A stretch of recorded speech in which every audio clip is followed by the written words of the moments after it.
Nous sommes banlieue nord-est de Paris, la Courneuve, le Bourget. On est sur le chantier gigantesque, pharaonique.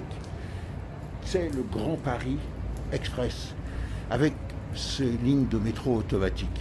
Et ce que vous avez là sous les yeux, c'est une petite idée d'un truc qui est pharaonique. Regardez, voyez, ça c'est, en somme, une gare de triage. C'est là où convergent deux lignes. La première ligne, c'est la ligne 17. Ah bon, il y a deux tubes. Elle arrive. Hop, elle vient se relier à la 16, un troisième tube. Et puis elle est là, la 16. Elle est là, elle est là, elle est là, la 16. Et la 16, elle est en cours de percement. Ben oui, on utilise ce qu'on appelle des tunneliers. Tunneliers, bon, si vous voulez, c'est ce qu'on a utilisé sur les grands chantiers, notamment le tunnel sous la Manche. C'est une espèce de grosse taupe métallique, hein, un sous-marin. Mais c'est même plus que ça. Ça fort, ça élimine les déblais, on va le voir. Mais quand elle est passée, elle pose le revêtement, qu'on appelle des voussoirs.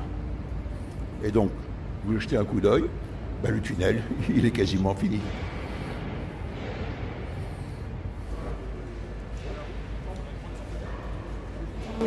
Exceptionnellement, on est à l'intérieur du tunnelier. Oui, on est dans le tunnel.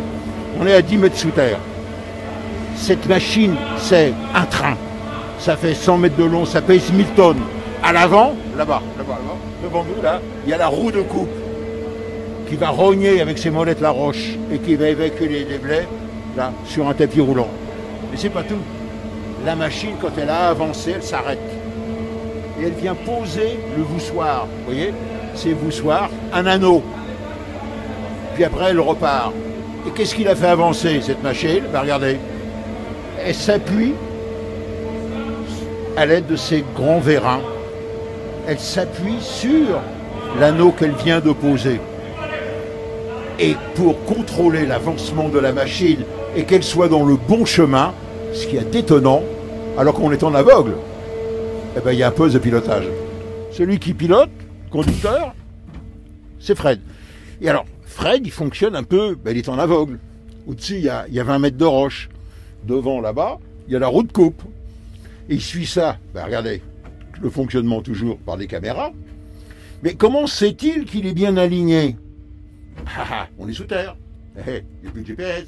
Regardez, alignement avec un laser sur une cible qui va lui donner son orientation. Vous voyez, laser, l'orientation. Et puis, vous vous souvenez dans les rendez-vous dans l'espace, hein, dans les cabines spatiales, il y a une cible en forme de croix. Ben voilà, on va se centrer, regardez, là, on va aller se centrer sur la croix. Mais il n'y a pas de volant. Comment fait-on? C'est astucieux. On va jouer, vous l'avez vu, sur les vérins qui vont orienter la tête de coupe. Regardez, les voilà, tout autour, les vérins. Et comment va-t-on jongler? Eh bien, on va régler la pression hydraulique. Fred va faire ça avec, vous voyez, ces petits boutons. Il va ajuster sans arrêt la pression. Fred, juste un dernier point.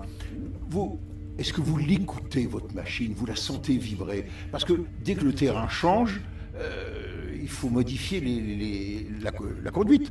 Tout à fait, tout à fait. Selon le terrain, selon les matières qu'on a devant, on est obligé de s'adapter et de suivre le bon fonctionnement via les caméras et via le ressenti, même des fois, parfois du bruit. Même, oui. Le bruit vous guide, il faut, en quelque sorte, enfin vous êtes un conducteur, il faut du doigté. Hein. Oui, après c'est de l'expérience, mais après le doigté c'est plus le ressenti de la machine, tout à fait. C'est pas tout à fait du doigté, c'est vraiment un ressenti à avoir. Des tunneliers comme celui que l'on vient de voir, il y en a une vingtaine autour de Paris. Ils vont creuser 200 km de tunnels.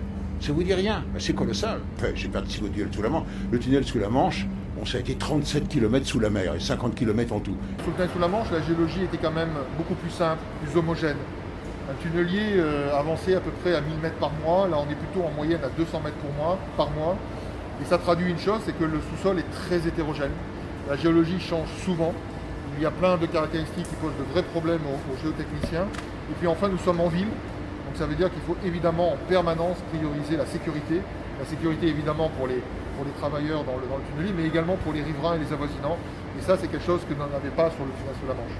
Et lorsque nous avons engagé ce grand chantier en 2010, qui est l'acte fondateur du Grand Paris Express, on n'avait plus fait de métro depuis 20 ans. Donc je pense qu'aujourd'hui on est effectivement dans une situation qui est sous contrôle, qui avance, avec encore une fois évidemment la nécessité de faire face aux aléas. Vous voyez, c'est un chantier colossal qui va durer d'ailleurs beaucoup moins de temps que le tunnel sous la Manche. Donc on peut dire qu'une chose, chapeau bas.